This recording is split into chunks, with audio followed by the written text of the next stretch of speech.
from a formula that was created 30 years ago. That said, the city produces 50% of the recordation tax that goes to the county, and the county keeps 99% of that. So what do? We look toward reworking that tax equity formula, and or looking toward tax differential to increase revenues here in the city as we look at a line-by-line examination of the budget. Ms. Crimm? Public safety is the most important function of government. And that is one area that we need to protect as best we can.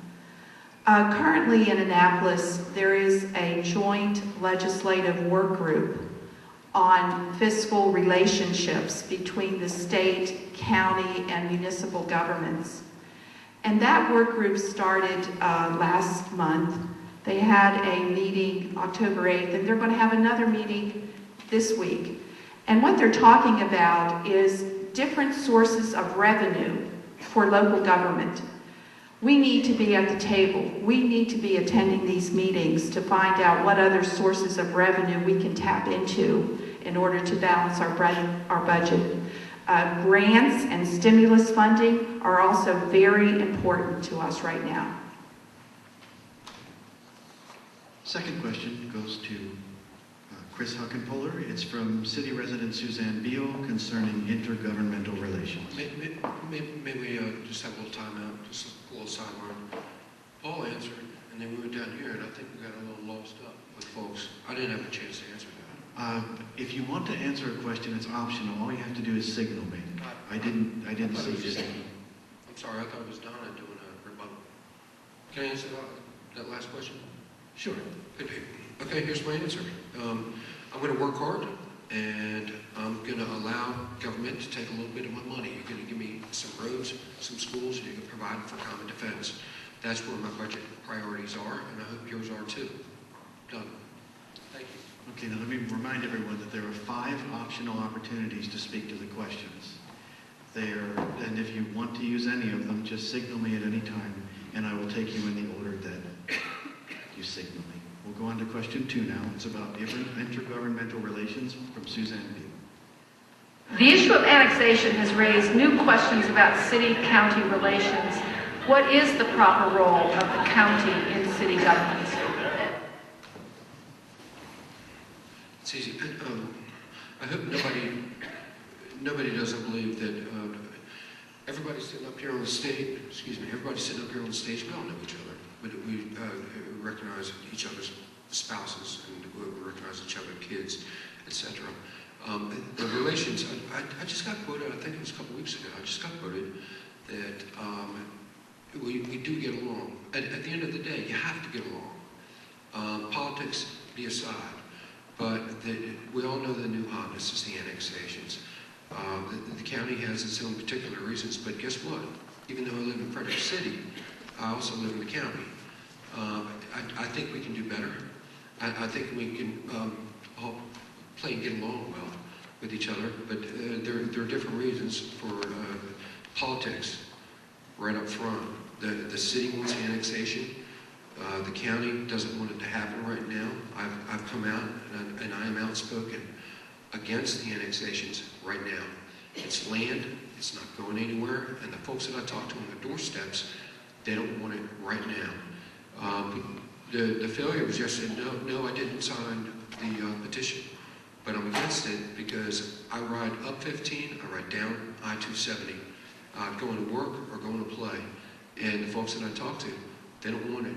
Just not right now. Let's take care of what we already got for our own infrastructure inside the city.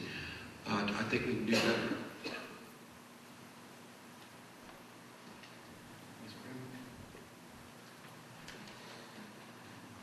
The county and the city need to partner together to work for all of our benefit. I have been working with all levels of government for the past 10 years. State, county, federal, city. And for us to get the most benefit from government, we have to all speak as one voice. So when we go for transportation funding, We need to have the same goal. We need to have the same priority. And when we do that, we get response. We will get funding. So it is in our best interest that we all partner together. If I am elected, it will be the first time that Frederick has a representative in the hall of the General Assembly. We need to have that voice in Annapolis. Thank you. Mr. Smith? When we went to the luncheon at the fair, I was met by Kai Hagan, and he tapped me on the shoulder and he said, "I understand you're supporting me in my run for mayor." And I said, "Absolutely." I believe as long as we are respectful of one another, the temporary issue differences that we will always have will not become an obstacle. It is critical that the city and county be on the same page as much as we can. Even in the city, we're not on the same page. We have had drastic and stark differences, but we have always been respectful of one another. And we have to be able to voice our opinions as strongly and effectively as we can, and still be respectful and remain friends. And though it perhaps has been strained a little bit, I believe we still are friends, and for the most part are united, and will continue to be united in advancing the purposes for the whole community. Ms. Russell? Common sense tells us that the key to any good relationship is open communication. That's not always as easy said as it is, or as done as it is said, rather. This particular time is not indicative of the relationship that the county and city have had over many, many years. Unfortunately, one issue has gotten in the way of very good relationships, and I think the key is to make sure that as we look to the future and as we're working on comprehensive plans and things that we're going to do in the future, that we work with one another and collaborate, and so that we are developing goals that are in the best interest of the citizens of the city of Frederick and the county, and all the other municipalities, because we are, one body here, and we do have to live together. And it's about the citizens. It's not about who's in office at that time and whether or not they like one another. We need to work together. Ms. Young? I think probably for as long as most of us have been aware, there have been some tensions between city and county. And right now, with the difficult economic situation, it's exasperated because of the tug of war on the financial dollars. But as I believe Kelly mentioned, communication is critical. When I've been involved in strategic planning, we always started with the largest or the highest organization, and then the planning process flowed down. And that's what we need to do on an ongoing basis with the county. We need to communicate thoroughly and in advance what are our strategic plans, what are our goals, what are our objectives, what are our strategies, so that not only are there no surprises, but they're aligned with each other. And we can look through ongoing communication to seek common ground, because if you start with common ground, then you can minimize the differences. Anyone else? Ms. Alloy? An example of city-county relationships that I love to lift before people are our economic development departments, the Department of Economic Development in the city and the Office of Economic Development in the county.